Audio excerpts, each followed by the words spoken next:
maamulka gobolka Togdheer iyo salaadiintii loo xilsaaray daminta shaqaqadii ka dhacday deegaanka Gumburlibaax ee ka tirsan gobolka Togdheer ayaa maanta go'aamo ka soo saaray iyadoo goobjoog ahaayeen labadii beelood ay dhaxmartay shaqaqadani iyo guddida ammaanka gobolka Togdheer ayaa halkaasi laga akhriyay go'aamadii laga soo saaray daminta colaadani. runtii waxaan ka cudurdaaranaynaa waqtiga bishii siyaadadana hawsha inaan ka cudurdaaranaynaa sababtoo ah waqti naga lumin ma jiro ee hawsha culeyskeeda lahayd waxaa la isu sheeganaya ma ahayn dhiigoo qudhamay ahayn waxyaaba badan baa ku xeernaa markaa hawl culeyskeeda leh ayay ahayd. haddaanu nahay guddida loo saaray dhexdhexaadinta labada beelood ee kor ku xusan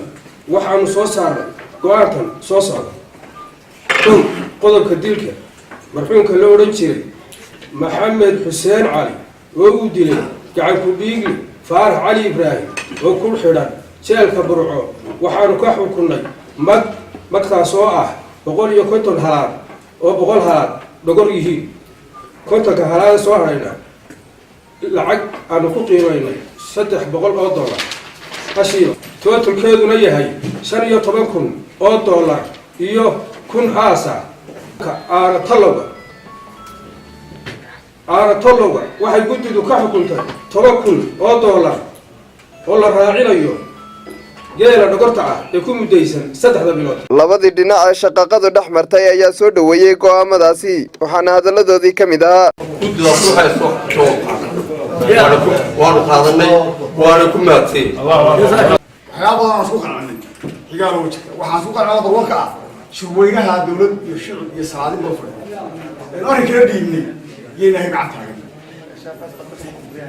marka hore gudoomiyaha bala saabta uu saxeeyo taawti ah sida wax weeye xubka waxaan leeyahay ka kicin aan qaadan farsamooyin baa dhiman annaga beesha saarada doo wada nala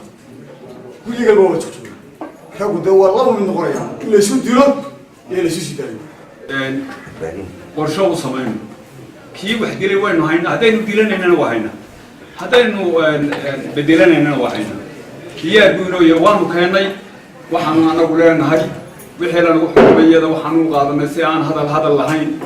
oo macaaniya baanu qaadanay. Sultan Sheekh Yuusuf Cabdi Cawad iyo taliyaasha laamaha ammaanka ayaa iyaguna bulshada gobolka Togdheer ugu baaqay inay ammaanka ilaaliyaan ugu dambeyntiina waxa halkaasi hadalka soo gabagabeeyay barasaabka gobolka Togdheer Maxamuud Cali Salabaan Ramaax oo ku amaanay sida labada dhinac u aqbaleen go'aamadii lagu daminayay colaadii dhaxmartay labada beelood waxaana hadalkiisii ka mid ahaa degdeg ugu baxraa meeshii oo dadka wax gaarsiinaa waxaanu isla qaadanay waa inaanay guryaheena fadhiisan xukuumaddiina oo gudbinayna waxaa loo xalay maxkamadii dadina waynu galeynaa sultaan aadabu celiis mar hadduu heshiisku soo dhamaaday waa la gelayaa koodii waanay dhamaanaysaa dhawalooba khayr filo ayaa la xasan salabaan ayaa la BM telefishinka caalamiga Somali News magaalada Burco.